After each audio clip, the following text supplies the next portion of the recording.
Hey everyone, thanks for joining us. We've got the recording started, so if you're watching this in replay, thanks for catching it afterwards. Today we are doing our deep dive into SEO for our educational session this month. This is going to be with Nathan from Anchor Online. He specializes in website design as well as maximizing SEO, which we're going to be exploring today on how you can maximize traffic to your website and get new leads that turn into actual clients. Just a couple of housekeeping things. There is the webinar chat that you're welcome to post hi, hello, little chat comments as we go. However, the Q&A box is where you'll go to submit any questions. I just ask that they go there so that we don't lose them in the chat. Otherwise, enjoy this session, post your questions, and take it away, Nathan. Perfect. Thanks, Scott, and thanks, Kyle and the team for allowing me to join you all today and educate you. Hopefully you can learn something new about SEO.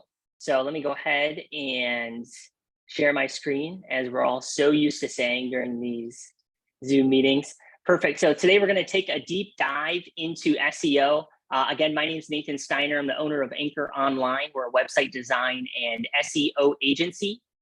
So that being said, everything that I'm talking about today has all been implemented firsthand by myself and my teams for my clients. So that being said, everything that we're talking about works, and I've broken it down so it's easy to understand and user-friendly so that you can implement it on your own website or improve your digital presence. So first up, let's go over what is SEO. SEO stands for Search Engine Optimization. And it's the process of improving the quality of your website and its content in order to increase the rank of your website on a search results page. All right, so a long definition, but we're gonna dive definitely deeper into that today so you understand what SEO is. So first up, I wanna go over this image on the screen. We can see this is a Google search results page. I'm sure this looks familiar to everyone. At the very top here, you can see I have typed in a keyword, Orlando travel agent. And so I want to go over everything that you're seeing on the page so we can see what is the purpose of improving your SEO. What's the whole point of this? All right. So as we go down this Google search results page, the first two links you can see on here are ads. So these are both for companies who are paying Google to run an ad. The next section on here with the map and these four businesses, this is Google My Business, now called Google Business Profiles. So we're going to go over that more in depth later in the presentation, but this is a great advantage to having this vital, we tell our clients, to setting up your Google My Business for the sake of SEO. Lastly, down here, these are the actual search results. So you can see there's four websites here. When we talk about improving your SEO, it is so that your own website can go from, maybe it's on page 7 right now, it can go all the way to page 1 and then go further up the top here, depending on that keyword, which I'll get into later. All right. Next, or really the first step with SEO is creating an SEO strategy. All right. So the first part of the SEO strategy is going to be keyword research. All right. So first up, what is a keyword? If we go back to the search results image here on the right-hand side, you can see that I typed in Orlando travel agent. That is an example of one keyword. All right. So a keyword is a search phrase that you want to be ranked for. So if someone searches for Orlando travel agent and that has to do with your business, then that might be a possible good keyword for you. In a little bit, next slide, we're going to take a look at some different tools for verifying whether or not a keyword is a good keyword to use. All right, going back to the left-hand side here, how to find a keyword, you want to start by looking at some different locations around you, as well as your area of expertise. So in this example on the right-hand side, I kept it very broad. with travel agent. Obviously, that's an all-encompassing term. You can book, as you guys know more than me, hotels, cruises, airfare, anything like that. And then Orlando is also pretty broad there. All right. So I'm sure that the wheels are turning for you guys a little bit based on where you're located and maybe the area of expertise or specialty that you have being a travel agent. Next up, we're going to do some research, these keywords on some different tools. So on the bottom left, these are 3 great tools you can use for keyword research. And that's going to be SEMrush.com, Moz.com, and Ahrefs. And I apologize, before I go any further, everything that we talk about when it comes to SEO, it does require you having your own website. Okay. So if you're saying to me, Nathan, I don't have a website, I have no interest in a website, then staying tuned, hang on for the next 10, 15 minutes. The back end, the last half of this presentation is going to be for everyone, really just to improve their digital presence, whether or not you have a website. But again, when we talk about SEO, it does require you having your own website because of all the different customizations. Let's say you have a TripAdvisor profile. All right, that doesn't necessarily count as your website because you cannot customize a lot of the items on the back end, the technical SEO, because TripAdvisor in that scenario would control that. All right. So going back here, creating an SEO strategy. Here's an example from SEMrush. Again, SEMrush.com is a great website for keyword research and for multiple SEO tools. So this is part of the interface. Again, you can go to SEMrush.com, create an account. I believe that you can get 10 free searches before a paywall comes up and they want you to pay. I believe you can do a free trial though for a week or so. So I would definitely take advantage of that. So once you log into SEMrush, on the left-hand side, if you scroll down under keyword research and select keyword overview, that is the tool that we're going to take a look at today regarding keyword research. So when I was putting this presentation, I just came up with that, random keyword to get started, Orlando travel agent. So if you enter that keyword into the search at the top and then click search, there's going to be a lot of information there, but we are mainly concerned only about 2 pieces of data on this search screen. All right. So the first one is going to be volume. We can see here from this screenshot that the volume says 590. All right. That is the number of searches on Google for this particular keyword. Okay. So 590 times people have searched for Orlando travel agent. All right. Next up is going to be keyword difficulty, which is just below that. Keyword difficulty is SEMrush takes a look at the keyword and the websites that are ranking for that keyword and how difficult it is for you to rank for it. Okay, so this goes from on a scale from 0 to 100. 0 is incredibly easy to rank for. It's not going to take very long. And then on the high end, 100% is going to be extremely difficult. All right, so you might be competing with companies who have massive resources like TripAdvisor.com. All right, and you likely don't want to pick those fights. All right, so this is really the first step in the keyword research is entering in a possible keyword and taking a look to see if it's going to be a good idea to center your SEO strategy around. All right, so when it comes to volume up here, we see 590. We recommend to have at least 100 for that search volume. Anything less than 100 means that there's probably not a ton of people searching for it, and it's not going to be a good investment for you. Next up, keyword difficulty. I would recommend, especially if you're implementing this yourself, to try and stay less than 50, and even 25 or lower is even better. So again, keyword difficulty is how much time, how much content you need to put on your website and then how long it's going to take for you to rank for that keyword. So in SEO, there's no such thing as a quick win. It's a long-term strategy. However, you want to start seeing results in about 2 to 3 months. You don't want to wait a year or longer. All right. So again, less than 50 on that one.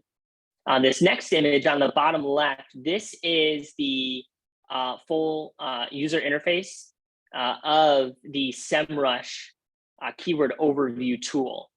So if we take a look on the bottom left, if you guys can see this down here, when you enter in a keyword, they will also give you some alternatives that you can use. So let's say we search for a keyword and it's showing really difficult. Maybe it's 50 or 60%, and you're thinking this is not a good idea for me. So on the bottom left-hand side, they give you some alternative keywords. They might kind of rearrange the different words in your keywords to find you a better solution. And this is all about trial and error. All right, so my team is going to spend at least an hour going through this, and you're going to probably have to spend the same amount too, unless you get lucky like me on this first one. And Orlando travel agent looks like a pretty good keyword. You want to take the time to get this keyword research right, because everything that we're doing past this point is all about this one keyword. Okay, and you can have multiple keywords. As you expand out your website, you have multiple pages. Maybe you choose a different keyword for a different blog posting. That's an option that we see some people do. But you want to take the time to get this part right. So if that doesn't work, then again, the bottom right here, some bullet points. Take a look at a different location, a different area of expertise. As you can imagine, if we were to search winter garden travel agent, then that search volume is going to go down significantly. All right, just because of the area. You know, Orlando's a lot bigger than winter garden. Typically, as the search volume goes down, that keyword difficulty also goes down. There's less people searching for it, and therefore there's less people trying to rank for that particular keyword. Okay, so this is just the SEMrush interface. Highly recommend checking that out. Next, after you've gotten your keyword selected, you want to write great content. All right. And you guys you've been on the internet. All right. You know what good and bad content looks like. Okay. So my advice is to, think of yourself in your customer's shoes. When someone is searching for this particular keyword, all right. And again, we're going to keep with the example of Orlando travel agent. What are they looking to find? All right. So the best place to typically start is go ahead and Google that keyword that you're looking at, and then open up the first 10 websites that are ranking for that keyword. This is going to tell you something called search intent. All right. And so what search intent is, when someone's looking for a particular keyword, what info are they looking for? What action are they looking to take? So one of my first questions when I thought about this keyword is Orlando travel agent. Is someone trying to book a trip in Orlando and finding a travel agent who specializes in Orlando? Or is someone looking for a travel agent that's located in Orlando who can help book trips elsewhere? So I went ahead and did that research and found out that 7 of the 10 sites are looking for a travel agent located in Orlando, whereas 3 out of 10 sites were looking for Orlando travel, if that makes sense. So open up those sites, take a look, see what content is on there. Are they talking about certain destinations on there? Again, this is a very broad keyword we're starting out with Orlando travel agent. And then you can, again, tell from those top 10 sites what type of information people are looking to learn. Another area that's really helpful is this section. It's like an FAQ. Google calls it the people are asking section. So if you go down, again, we have those 4 search results here. I'm looking at the image on the right-hand side. We can see some questions pop up there. So that's telling you that when people are searching for this keyword, Orlando travel agent, they also want to know is it cheaper to book through a travel agent? Is it worth it to use a travel agent? So there's 4 questions there. As you're searching and interacting with that Google search results page, you can actually select that first question to drop down the answer.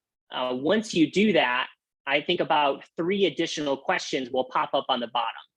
So if you keep clicking on the different drop downs to reveal the answers, you can find out some more questions. So again, if I was in your shoes and the Orlando travel agent keyword looked good, I would go ahead and answer at least 4 or 5 of those questions on that particular page of my website. All right, you can do like a frequently asked questions page that you see on there. Obviously, if the questions are redundant, then it doesn't look very good from a user experience on your website. So pick 4 or 5 different questions, answer them in your own words right on there. Speaking of your own words, it's really important that you use, it's called unique copy, and copy is going to be the words on your website. So if you say you like this keyword and then you just Google search some other websites and copy and paste their content, Google knows that you're doing that, and it will hurt your SEO, and it will downvote your website in essence, so that it will not go up any higher in the search results, and it will actually go lower. When it comes to the words of the copy on your website, we recommend at least 500 words. And again, that can be in the form of a blog post, just a homepage, telling about, what type of trips you book, what you specialize in, your passion for the business. And then if you want to go higher than that, the more words is the more content, and it's the better content and the better quality you might have on your website. So if you just love to write, then I would recommend, yes, go all the way up to that 1,500 word count. But if you're looking to knock something out and just get this rolling, then 500 words is perfect. All right, next up, you're going to want to optimize your website. So Google, when it comes to SEO, they not only look at the words that are on your website, they look at some technical aspects as well. So they're going to take a look at how quickly your website loads. They're going to look at the images on your website. Is your copy unique, or is it plagiarized from another site? So going on the bullet points to the left-hand side, definitely want to add images. I recommend, if you can, even with an iPhone or with your own phone, grab some of your own pictures on there. Again, uniqueness is great if you can show but if you can put your own photos on your website. So again, there's a way, and it's actually a new tool that just came out. You can actually right-click on a photo on Google and search the internet for that picture. So again, uniqueness is going to be a huge advantage, a huge benefit for you when it comes to SEO. Your website speed, responsive, which means, does your website look good on the mobile phone, on a tablet? You can check your SEO. There's a great free tool on there called SEO sitecheckup.com/analysis. And you're going to see a report similar to the image on the right-hand side. So you can go through here. The nice thing about SEO is that it's become so popular. There's so much content about it online. So it says, for example, on the image, issues to fix. You can simply just do a Google search for part of that issue, and you're likely to find at least a YouTube video, if not a couple articles on how to fix that, what it is. So there's never been a better time to be able to do your own SEO. If you're using WordPress, then you can there's a plugin called Yoast SEO, which I highly recommend. Again, it's a similar report or similar tips in order to optimize that. Next up is Google Search Console. So I alluded to it earlier a little bit, but Google has these, they call them bots, they call them spiders, which go around and scan all of the web pages on the internet. And that is their way of finding out what content is on the page and then when they should recommend that or when they should rank that website in the Google search results. So you can go, just go ahead and Google Search Console, sign up for a free account, and then you want Google to index or crawl each of the pages on your website. So you might think, I created my own website, it's online, people, hopefully people can find it, I'm not really sure. This is your way to ensure that they can find it. So what happens is within Google Search Console, when you tell Google to index or crawl a page, you are submitting the page telling them, hey, you need to crawl this page so that you can see what's on there.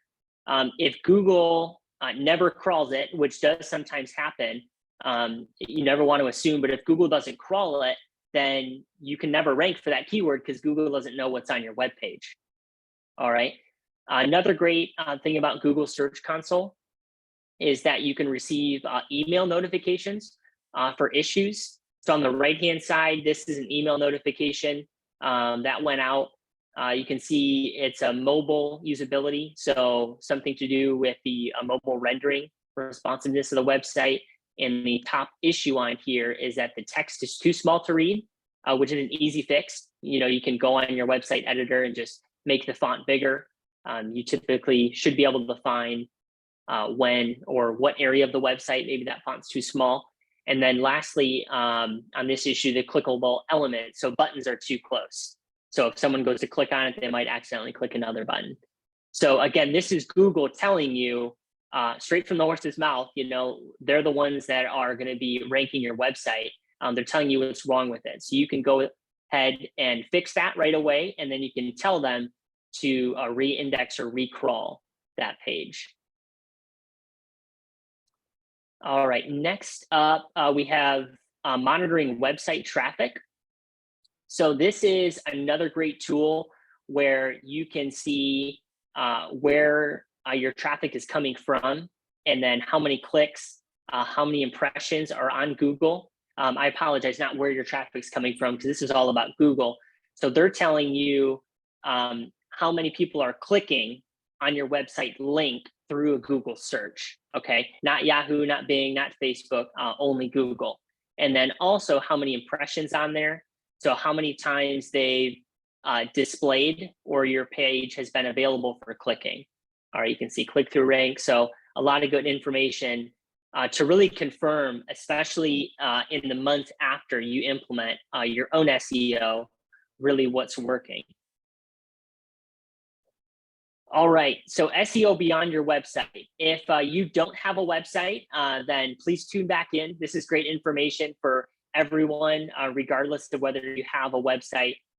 First thing is that you want consistent contact information across essentially the entire web, okay? And I know you can only control so much. So you want to go to places like Google My Business, all of your social media accounts. Maybe if, I'm not sure if your websites are displayed on the ASTA website or on your own website, but you want to make sure that your contact information is consistent. Starting off with your business name, if your own name is on there, address, you know, if you have an office, your phone number, your email, your website. So what this does is the more consistent the information, your information is across the web, the better, greater integrity that Google gives you. So let's say your business name is, you know, cruise travel agent. So you got, you know, cruise travel agent on your Google My Business, and then your social media is cruise travel agent LLC. And then on your website, it's Nathan, the cruise travel agent. So all of these are different. And that's not good when Google then indexes all of those websites. So you want one, think of it as one united front when Google goes to scan all of these pages. Again, same with your own name, phone number, email, and website. And then again, as I mentioned, check your Google My Business, which we'll talk about. Check your social media accounts. So all of your social media accounts, and then your website, any other listing service that your travel agency or you as a travel agent might be listed. All right, next up is Google My Business. And again, I think they just rebranded recently to a Google Business Profile. If you have not set up a Google My Business, this is the #1 first step you need to take. All right, I'll say that again. If you do nothing with SEO, please set up your Google My Business. All right, so what is Google My Business? When someone searches for a, let's say a name of a business or a certain keyword, and Google sees that you are trying to search for a local business, then they will display the Google My Business profiles. So if you can recall from that first image that we saw with the map on there, which was the Google search results for Orlando travel agent, there was the ads at the top, and then the Google My Business profiles. If you remember, those came up before Google showed the websites. So again, Google My Business is crucial when you're trying to appear in local search. All right. So to create an account, you can go to google.com/business or just Google My Business, create a free profile, fill out all information that would be applicable, add photos of your logo. If you have a storefront, add those photos, photos of you, which would be perfect, or your clients on vacation, if you can get that permission. If you don't have an address, don't worry. When you're filling out your Google My Business profile, there's an area that instead of address, there's another option. It says areas served. All right, and there you can enter in city, location, county. You definitely want to do that. And that's because once you create your Google My Business profile, or if you ever edit it in the future, Google is going to do some fact checking, some automated fact checking, to take a look and verify if you have put in an address that it's a storefront that customers can locate. Okay, so for example, let's say you put in a virtual mailbox, you put in a PO box, you put in your own personal home. There is a good chance that Google will not publish your profile and will possibly suspend your account. We've seen some clients, that happen with some clients who sometimes you can't even tell a virtual mailbox, it looks like a regular mailbox based on the street number and street, but Google has these in their databases, and you just don't want to do that. So if you do not have a physical brick and mortar location for customers to visit you, then that's okay. Just use that area served option on there. And then you will definitely, I say may need to, you're definitely going to need to verify your account when you first create a Google My Business profile. So how that works is you'll fill out your whole profile. At the very end, when you submit, they want to mail out a postcard to you, again, to really guard against any fraudulent Google My Business listings. So let's say you don't have an address, you use the area served option. When you go to submit your profile to get the postcard mailed out to you, you still need to put in a physical address. So at that point, it's okay to put in your home address because they're not going to display that address, but they do need to mail it out to verify that you actually live, in the U.S. in that area that you are claiming that you serve. Lastly, on Google My Business, this is the absolute best place to collect reviews. So if you're using a CRM system, which is a customer relationship management tool where you keep all of your customers' names and phone numbers and maybe their personal info like date of births in there, a lot of CRMs allow you to automate sending out a review email, asking for a review, after the trip is booked or after the trip is taken. The Google My Business is the best place to send them. Why is that? Because the more reviews you have on Google and the higher rating you have, again, it increases that integrity. So when Google, when Google displays all the Google My Business profiles, you want your profile to be up there towards the top, and the more reviews is going to help you do that. So if you're not sure if you have a Google My Business profile, or if you want to check to see how it looks to your customers, I recommend open up a private browser, because if you are logged into your Gmail or your Google account that you use to create it, it's going to display differently than what your customers see. So open up a private browser and then Google your business name and your city. So in this example on the right-hand side, this was one of the Google My Business profiles from our search. It was BW Travel Agency. They're in Orlando. So if you search that, on the right-hand side, this is the Google My Business or Google Business profile, as they call that now. So you can see the images here, set up the link to their website. You can see the reviews. They have an address listed. Again, that's not always going to be the case if you don't have a brick and mortar location for customers to visit you. All right. Moving on, we have social media. Again, this is a great place to update your contact information. Make sure that it is the same on all platforms. It seems so easy, and I talk to so many small business owners. Make sure to add pictures. Again, it's really simple. Just add a picture of you on there. Many times, someone might be searching for you on social or heard of your travel agency or business name, and they're looking for that picture to connect you. So I'll keep it at that. Please add pictures. Facebook, a great way to grow your reach is to send friend requests to members of groups you're a part of. So in this scenario, we want to do a little bit of outreach outside of the travel agents. It's great to connect with other travel agents, people in your industry, but you want to find new customers, right? So go to your HOA, other networking groups, maybe Chamber of Commerce groups or other leads groups you're a part of, and add all of those people as your friend, so that way they can see if you do post something on Facebook, then they can see that as well. And then you can even use a Facebook search to find partners you want to connect with. Maybe you're a travel agent and you specialize in, I don't know, in destination travel in like Fiji only or in the South Pacific Islands, and you want to find a cruise travel agent to partner with, to send each other leads. You can actually search in that top left of the Google or in the Facebook, I apologize. And I'm imagining the desktop version of Facebook. So there's a search bar on the top left. You can search for just any local business. So you can search for a cruise travel agent. Again, great way to connect with people.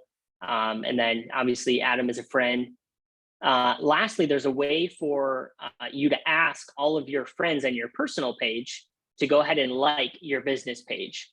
If you're unsure how to do that, give it a quick Google for some instructions, but it's very easy to do. You can send all of the requests at once for however many hundreds or thousands of friends you have. Lastly, for social media, after you get your website up, you've done your research, created the good content for SEO, make a text and video post, announce your new website, try and drive some traffic to that. It's going to be important. And then this is really important, especially on social.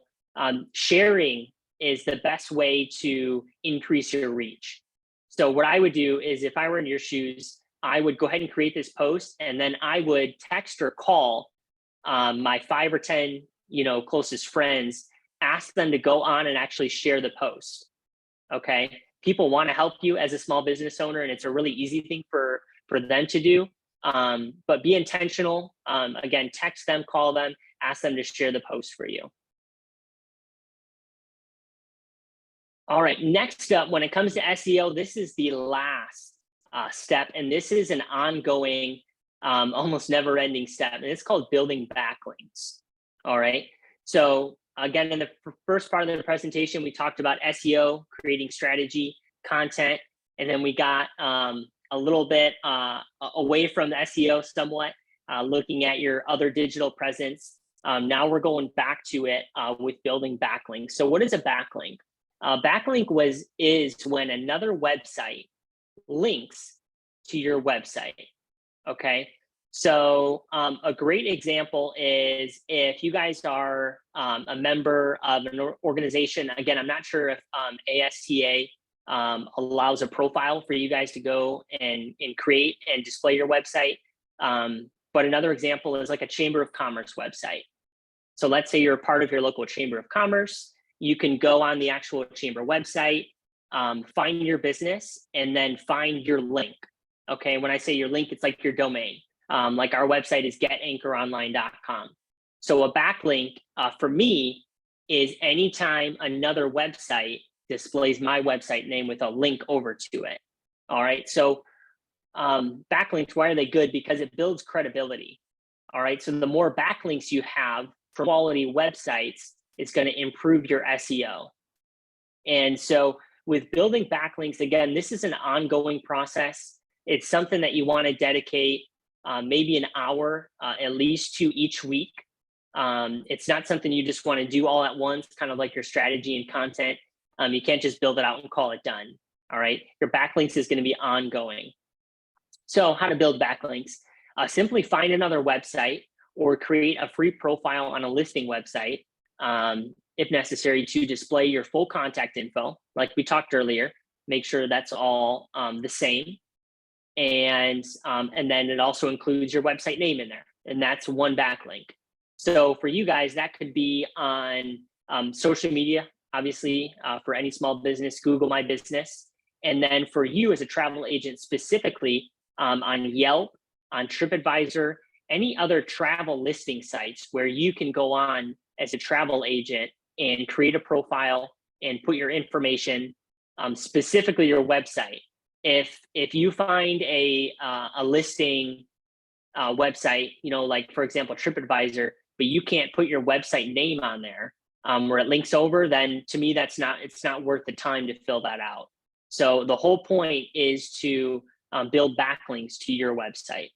And then lastly, you can find some local blogs and ask friends to share your page, use your content. So let's say you have a local blog about, I don't know, someone's got a blog about Fiji travel and you end up doing a blog post, about Fiji travel. You can say, hey, can you feature my blog post on your website?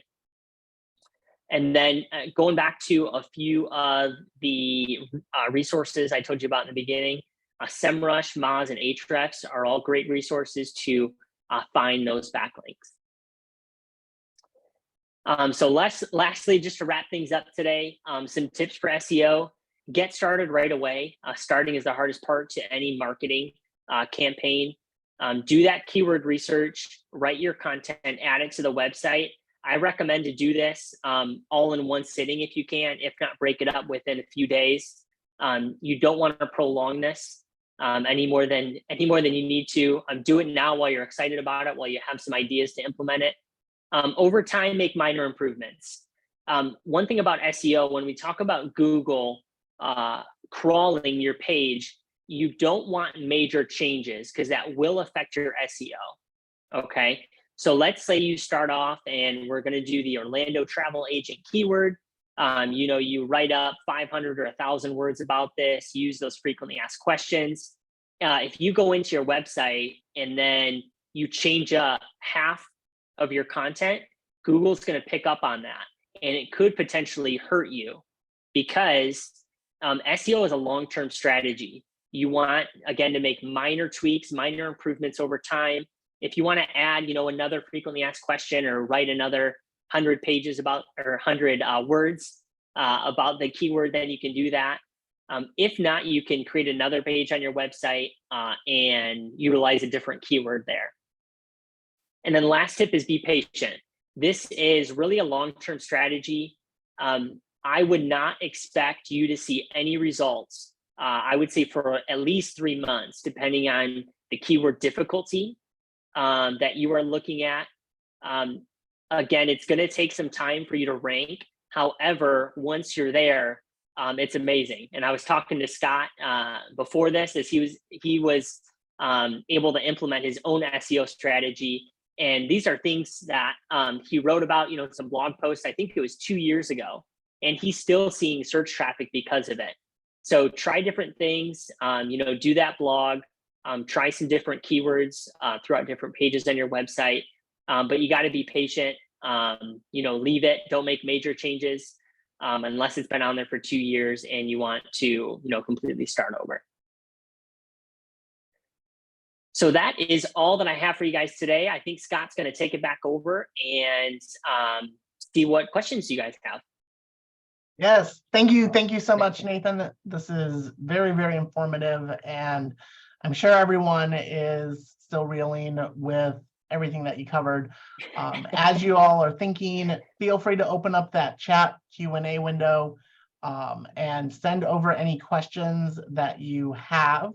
The first one that we have is from Richard asking if it's 500 words per website or per page. Yeah, great question, Richard. So I think I alluded to this a few times, and let me clarify. When we talk about a single keyword, okay, so let's say we're looking at Orlando travel agent, we are going to focus on that, on one keyword per page on your website, okay? So if you, let's say you don't have a website, you just want to start off with something basic, you can go ahead and just create a one-page website. But that is going to be 500 words per page, which means about 500 words for the keyword that you're trying to rank for.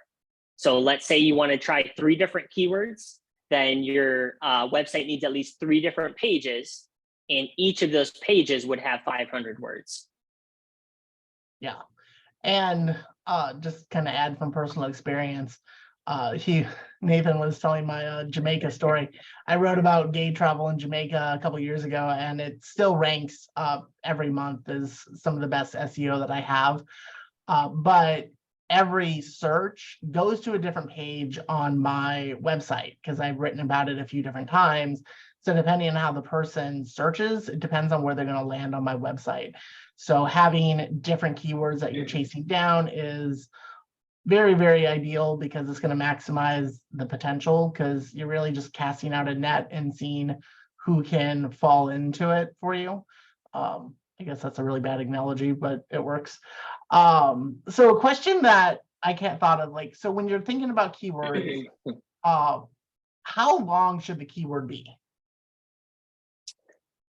Yeah, the keyword, it's usually going to be probably 1 to 5 words or so.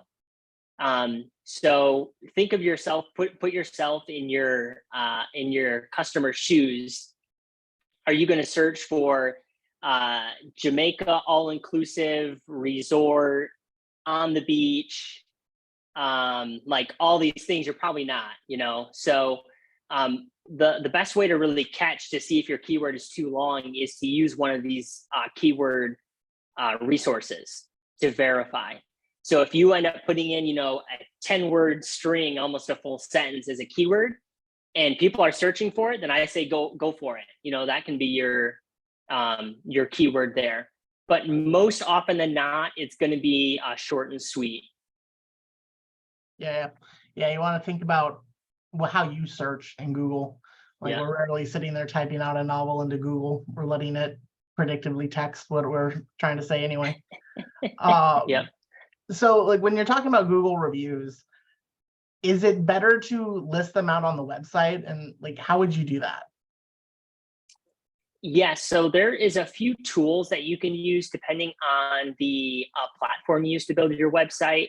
And you guys have probably heard of a lot of these website builders. There's Wix, Squarespace. WordPress is going to be a little bit more advanced. But it's been a while since I've been on Wix. I believe Wix does have a Google reviews display that you can use.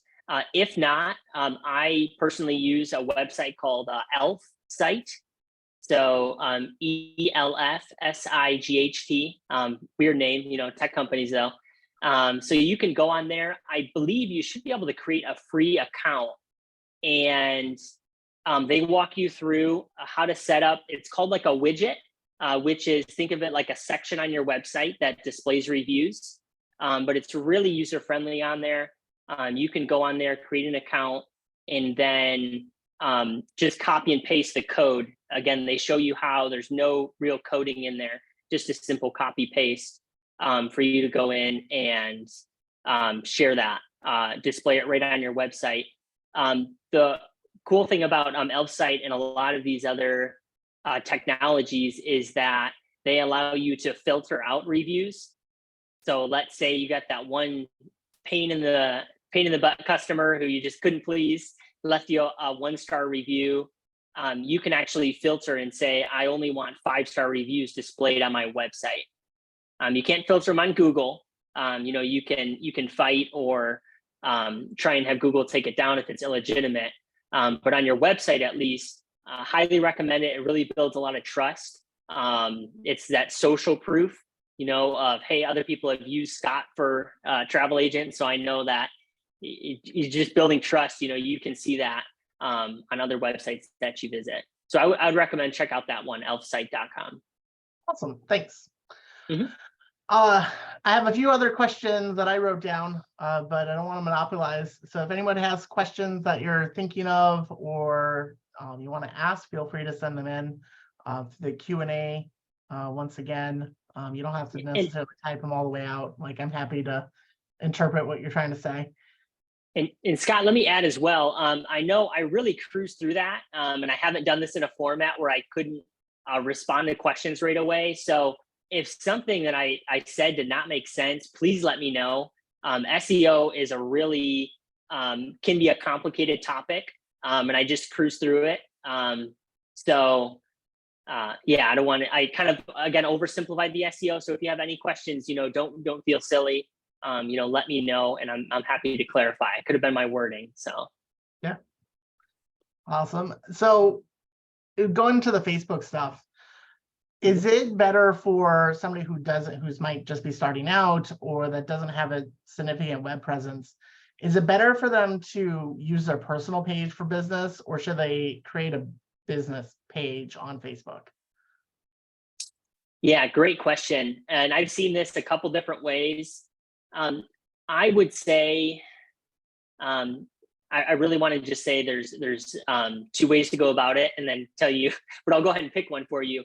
I would say just go with the personal one.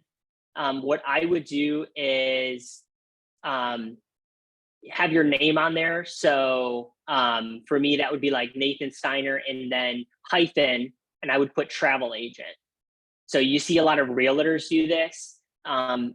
Facebook is, long story short, with the algorithms that they have, it's very difficult to engage with people from a business page. You can't reach out, you can't message people, you can't tag people to a certain extent. So I would go ahead and just say, use your personal page. Just make sure it's known you're a travel agent. And then also make sure you're posting about travel agent stuff. So if your personal page is like only your personal, you don't mix, personal and work, then go ahead and, fill out that business page and have the 2 separate. Another option is to have the business page. And then anytime you post something, share it on your personal page so that your friends can see that. So yeah, that's the long and short of it.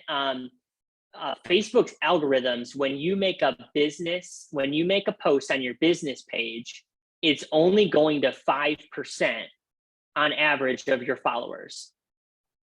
They did this a few years ago. Now you can boost to post. So you actually have to pay Facebook to be able to reach your entire followers, not even entire, to an additional fraction of those people. So it's really wild what they've done. So because of those limitations, I would say just go personal. Wow, that's crazy. Mm-hmm. I have to rethink my social media stance now. So Greg is asking if the recording is going to be available. Yes, it will. It's not going to have it online quite yet. We're still working on the ASTA chapters website, but I will be sending out the link for it on YouTube after the session once Zoom finishes processing it and I can get the email typed up. So good reminder there. And then Richard is asking, I get constant emails from overseas companies offering to improve my SEO. My theory was if they are a good SEO company, they would rank high if I search them on Google. If they can offer to put us at the top of Google, why can't they do it to themselves? Does that sound logic? I would say yes to a certain extent. So you're going to get a lot of just those clickbait And I get them as well. So I get constant emails, hey, we can improve your website, or I can guarantee you the #1 spot at Google. It's a complete lie. I would never promise a client, I would never promise someone that you can do something that it's really out of your control. So when Google takes a look at their search rankings with SEO, there is, I believe it's 150 to 200 data points they're looking at, their algorithm is looking at, to be able to decide which website ranks over another one, and they're constantly changing them. So if they see some fraud in certain areas, a great example, and Scott, I can talk all day about SEO, so feel free to stop me.